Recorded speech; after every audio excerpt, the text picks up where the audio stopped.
नमस्कार।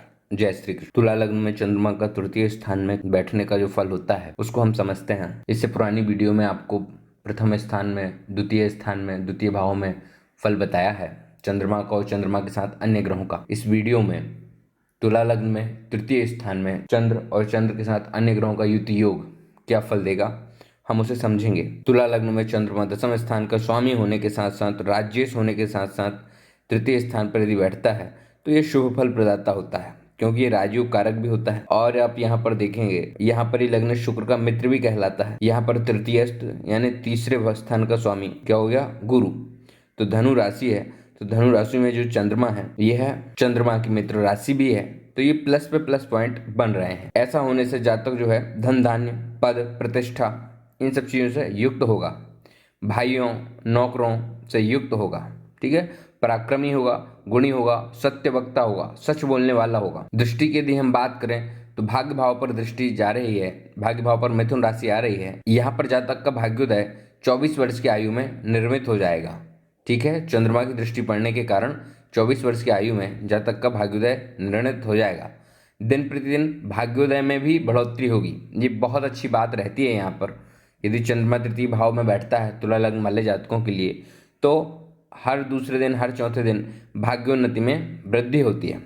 यदि निशानी की बात करें यहाँ पर तो क्रोधी स्वभाव होता है, थोड़ा महत्वाकांक्षी स्वभाव होता है, थोड़ा लक्ष्य को साधने वाला स्वभाव भी होता है। दशा की बात करें यदि हम, तो चंद्रमा की दशा, चंद्रमा की अंतर्दशा पराक्रम को बढ़ाती है, नौकरी को बढ़ाती है। नौकरी में प्रमोशन जल्दी जल्दी शीघ्र शीघ्र मिलते हैं। चंद्रमा की दशा और चंद्रमा की अंतर्दशा जब जब आएगी जातक को अत्यधिक सफलता प्राप्त होगी। अभी वहीं चंद्रमा के साथ अन्य ग्रहों की युति का फलादेश यदि हम करें, यदि वहीं हम चंद्रमा के साथ अन्य ग्रहों का फलादेश करें, मानकर चलिए यहाँ सबसे पहले चंद्र केतु को बिठा देते हैं। तो यदि चंद्र केतु तृतीय भाव में है तुला लग्न में, तो जो परिजन होते हैं, जो अपने वाले होते हैं, इनके साथ अविश्वास की संभावना बनती है, विश्वास पैदा नहीं होता अपने वालों के साथ।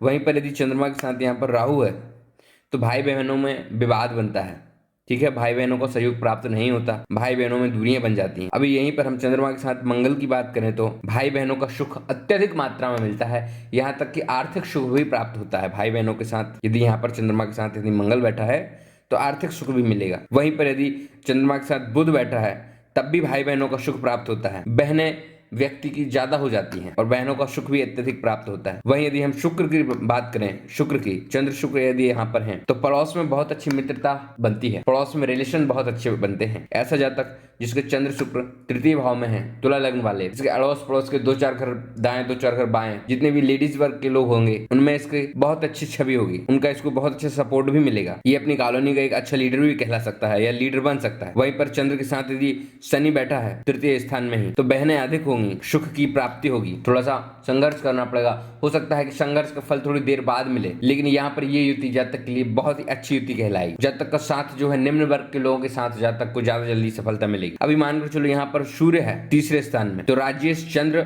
और लाभेश सूर्य की युति यहाँ पर सुफलदायी होती है। अभी यहीं पर हम चंद्र के साथ सूर्य का फलादेश करेंगे। मानकर यहाँ पर चंद्र के साथ सूर्य बैठता है तो ऐसे जातक को भाई बहन का सुख प्राप्त होता है। कहीं कहीं थोड़े सा देखिए अग्निसंज्ञक राशि के, अग्निसंज्ञक है, सिंह राशि भी अग्निसंज्ञक है, ठीक है, और सूर्य ग्रह भी अग्निसंज्ञक है। तो यहाँ पर तृतीय स्थान का जो शुभ फल है उसके शुभ फल में थोड़ी सी कमी आएगी, तृतीय स्थान के शुभ फल में कमी आएगी। सूर्य ग्रह एक ऐसा ग्रह है वो जहां बैठता है उस भाव के फल को थोड़ा सा जला देता है, ठीक है। वो वहीं कहीं ना कहीं लग्न देखिए शुक्र की है तो शुक्र का शत्रु भी कहलाता है, तो यहाँ पर प्रतिकूल होता है। तो भाई बहनों का तो सुख प्राप्त होगा, लेकिन जातक को तृतीय भाव का जो फल है, तीसरा भाव परिश्रम की कैपेसिटी का है, तीसरा भाव क्षमता का है, तीसरा भाव भाई बहन का है, तीसरा भाव पड़ोस का है, तो पड़ोस का सुख जातक को नहीं मिलेगा, परिश्रम का सुख जातक को शीघ्र नहीं मिलेगा, कैपेसिटी जातक की कम होगी, कोई भी कार्य करने की कैपेसिटी जातक की कम रहेगी। तो ये मैंने सूर्य चंद्र का फल बताया है तुला लग्न में तृतीय भाव में।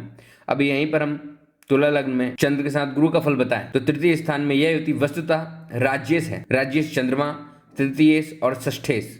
तीसरे भाव का स्वामी गुरु होता है, धनु राशि योग है, और छठवें भाव इसका स्वामी मीन राशि यानी इसका स्वामी बृहस्पति होता है। तो तृतीयेश और षष्ठेश होकर बृहस्पति तृतीय भाव में बैठ गया है और राज्येश यानी दसम भाव का स्वामी चंद्र तृतीय भाव में बैठ गया।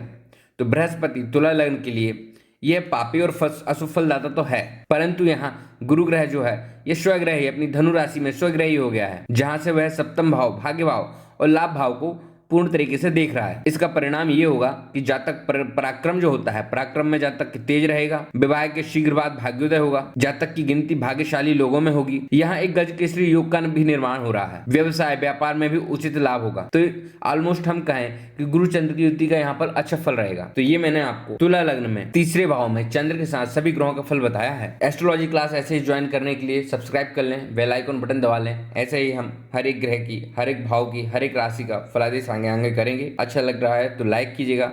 नमस्कार, जय श्री कृष्ण।